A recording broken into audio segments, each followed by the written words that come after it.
Hello, this is my interactive notebook check 2. So starting off, we have seafloor spreading with subduction up here, magnetic stripes by mid-oceanic ridge, deep ocean trench, and then ocean floor moving from cool to hotter, and then younger to older. And I have my moving little model here. Next, we have types of faults, starting with strike slip.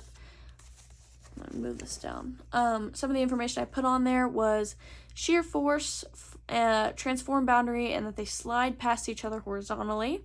For reverse, we have hanging wall moves up, convergent boundary, and compressional force. And then for normal, we have tensional stress, hanging wall moves down, and then divergent boundary. And then for the definition of a fault, I have a break in rock where there has been movement. For hanging wall, I have a rock block above the fault, and for footwall, we have a rock block below the fault. And then down here, we have different types of waves, starting with surface waves. First, we have Rayleigh waves, which are up and down waves on Earth's surface. They can move through solids and liquids, and they're described as rolling. And then we have love waves, which are faster than Rayleigh waves. They can't go through liquids, and they are a side-to-side shaking movement, and then they're also on Earth's surface. Next, we have body waves, which one of them are S waves. They are secondary to P waves. They are transverse. They move at a 90-degree angle. They're slower than P waves. They cannot travel through liquid. They use shear force, and it is a side-to-side movement. For P waves, they are primary waves. They use compressional force. They can travel through solids and liquids. They are the fastest moving waves, and they're said to have a longitudinal push. And then back here we have the descriptions of body waves and surface waves. For surface waves, we have it only moves and reaches on the Earth's surface, and they are the most destructive during an earthquake, but they are slower than body waves. And then we have the two waves that we mentioned on the back of this paper. Then for body waves, we have that they travel through the Earth. They are a shorter wavelength and a smaller amplitude than surface waves. And then once again, we have the two types of waves that we did on the front. Next, we have layers of the Earth, and I won't read all of this information, but we'll go over a little bit. For Earth's crust, it is the thinner layer of the Earth made up of land and oceanic crust. And then for the Earth's mantle, it is the thickest layer of the Earth with 83% of Earth's volume, and it is primarily magma. For the outer core, it's the second thickest layer of the Earth, and it can reach temperatures nearing 5,000 degrees Celsius. And then for Earth's inner core, it is the densest layer of Earth, and it has really high pressure levels. It said it was 3 million times what it is at sea level. Next, we have convection currents. For A, we have density of mantle material is less than material above it, so they begin to rise. For B, and then rising material hits the lithosphere and it can't go up any further, so then it goes to C, where the force of gravity is causing denser material to fall to D. And then core heat causes the temperature to rise and then decreases the density of material, and then we go back through the cycle. So for cause, down here I have the core continuously is heating the lower mantle. For effect, the mantle's density decreases and then rises again. And then this is also set up of convection cell. And then for the result, we have the plates are pushed apart and new oceanic crust is formed. Next, we have types of volcanoes, kind of got folded up. First, we have composite volcanoes. Large symmetrical cones built by alternating layers of lava flows, volcanic ash, cinders, and bombs can create explosive eruptions. And then the examples that were in there. My information, I put very long-lived, and they can be up to 7,000 feet. Next, cinder cone volcanoes. Small cone-shaped volcanoes with steep angled sides. Blobs of lava spew into the air during eruptions and fall as cinders onto the sides of the volcano, built over a short period of time. And then there are examples. And for my information, I put very short-lived, only about 10 years, and they were described as pop-up volcanoes. And they are the simplest and most common type of volcano. Next, shield volcanoes. The profile resembles the warrior shield lying on the ground, formed by thick lava flows that flow slowly, not explosive. Largest volcanoes are shield, and then their examples. And my information down here is, I know I'm gonna say this one wrong. Basalt. I can never articulate that right. The composition, and then the oldest one is about 2.5 billion years old. And then for lava dome, we have lava is too thick to flow a great distance. Lava cools and then piles up around the vent. As the dome continues to grow, it spills loose fragments down the sides, sometimes occur within craters of other volcanoes. There are examples, and I put down that it is very short-lived. After this one, we have stress. My top little bubble, stress, force that acts on a rock to change its shape or volume. Under compression, we have squeezes rock until it folds or breaks. We have ocean trenches and mountain ranges. Tension, we have pulls on the crust, stretching rock so it becomes thinner in the middle. We have continental rifts and mid-oceanic ridges. And then for shearing, we have pushes a mass of rock in two opposite directions. So we have fault zones and faults. Next thing we have is relative dating. For faulting, we have the three different kinds of faults: reverse, normal, and lateral. For tilting, we have tilting layers are younger than the layers they affect. It was where land used to be flat, but it's changed in elevation. Can be temporary or permanent, and then the layers on Earth above the tilt show the age. For folding, we have anticline, which is in the picture. It's the arch, which is old, and then synclines, which is the sinking, and it's younger in the middle. They crumble under compressive stress, and there's really no return. It must go through more folding or fracture. And then for intrusion, we have that molten rock moves up, and then rock intruding in other rock, which is right here, and then hardening. And you can tell the age by seeing what layers it cuts through, and then what other layers formed on top of that cut through. Next, we have types of weathering. First, we have abrasion. Rock particles are worn away. Freezing and thawing. Ice breaks rocks away by wedging into them. Animal actions. Animal burrowing causes the ground to eventually break away.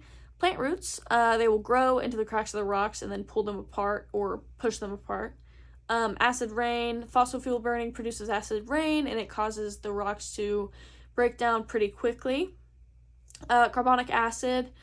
Marble and limestone are affected by this, and it's affected by the carbonic acid that has dissolved in water.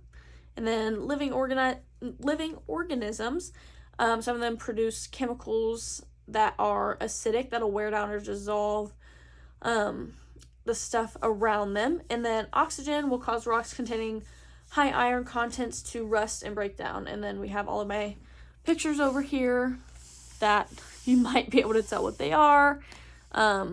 We have the breakdown of the rocks, the ice, a squirrel, some roots, some green acid rain here. We have a cave. We have a broken down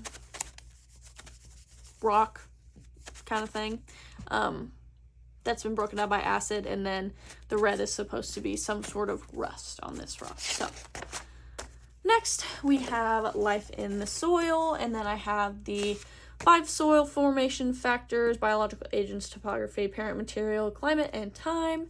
And then I have all of my little flaps over here. Let me make sure I get these all up. So for the bottom corner, we have roots break up soil to help hold it in place.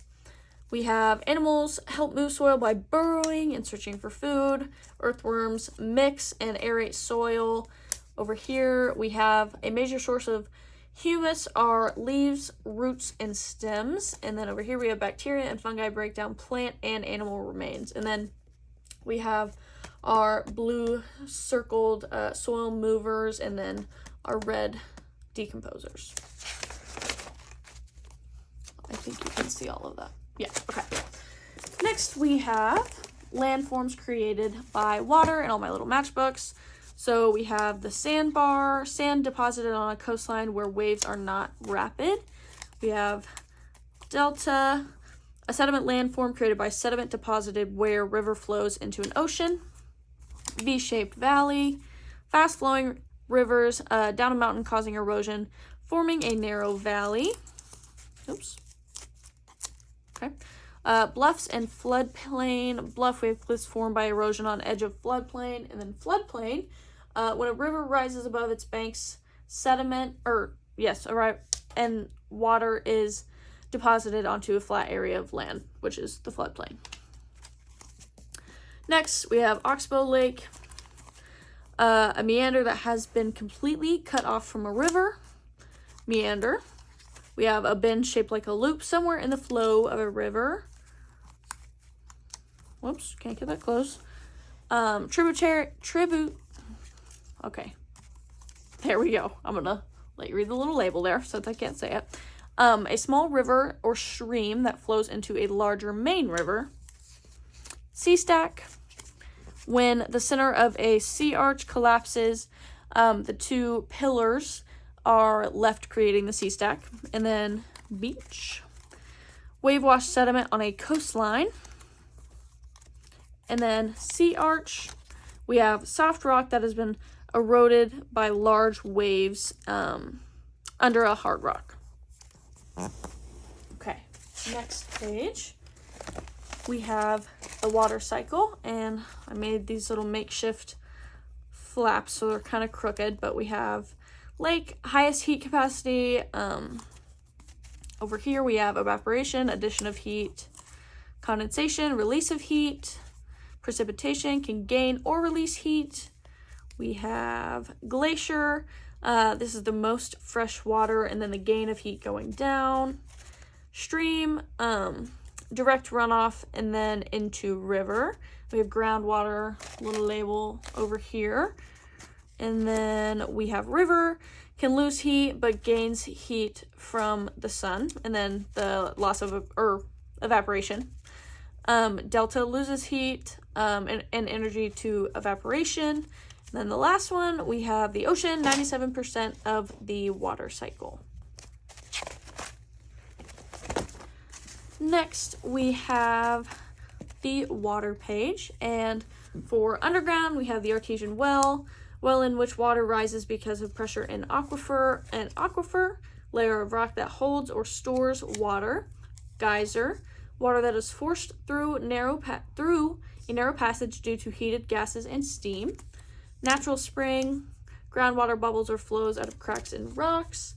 And then we have the well, man-made hole drilled below water table. And then for surface, we have wetlands, land that is covered with a shallow layer of water. Glaciers, mass of ice and snow that moves slowly over land. River system, a river and all the streams and land area that supply water to the system. And then finally, ponds and lakes. Water collects in hollows and low-lying areas of land. Our next page is profile of a river. First, we have youth. Let me try to open this here. For example, I have up here the Colorado River, and then erosion and downcutting, steep gradient, Y-shaped channel, steep side, and then I put rough kind of in the middle here. No floodplains, rapids, and clear water. For middle, we have the Missouri River, we have a narrow river valley, transportation of sediments, meanders, oxbow lakes, U-shaped channels, and smooth river bottom, or in the process of having a fully smooth river bottom. Oops, can't really see that. Okay, next we have old age. An example of this is where the Mississippi River runs into Mexico. There is lots of stuff or sediment in it, very slow movement, U-shaped channels that are broad, meanders, valleys that are wide and very flat, braided channels, smooth riverbeds, and deposition and low gradient. And then finally, we have the ocean zones. So for the sunlit zone, we have visible when light is seen. Visible light is seen. I'm going to move this up a little bit. There we go. Twilight zone, we have some sunlight can be seen, but very faintly. For the dark zone, we have pressure intensifies and the only light that can be seen is bioluminescent light. For abyss, we have temperatures reach near freezing point with absolutely no light and very little marine life. And I said that this is 3/4 of the ocean floor. And then for trenches, we have invertebrates reside here. The pressure is extremely intense and the temperatures are just barely above freezing. Thank you.